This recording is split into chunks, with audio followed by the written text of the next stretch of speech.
আল্লাহ বলে যখন বিপদে পড়বা সালাত এবং সবর দিয়ে আমার কাছে সাহায্য চাইবা। বিপদ আসলেই রাহমাতাল্লিল আলামিন জায়নামাজে দাঁড়ায় যেতেন।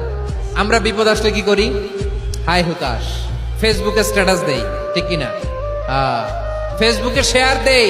বিপদ আসলে বন্ধুর সাথে শেয়ার দেওয়ার আগে, নিজের স্ত্রীর সাথে শেয়ার দেওয়ার আগে, ফেসবুকে শেয়ার দেওয়ার আগে শেয়ার করবো কার সাথে? আল্লাহর সাথে। কারণ আপনার বিপদ থেকে আপনার কেউ উদ্ধার করতে পারে না, একজন সত্তা ছাড়া। চিল্লায় বলতে হবে তিনি কে? সে আল্লাহ বলেন, গোলাম বিপদে ধৈর্য ধারণ করো। ধৈর্যই আমাদের শক্তি, ধৈর্যই আমাদের সম্বল, ঠিক কিনা? আমার প্রিয় ময়মনসিংহবাসী, ধৈর্য এমন একটা গাছ।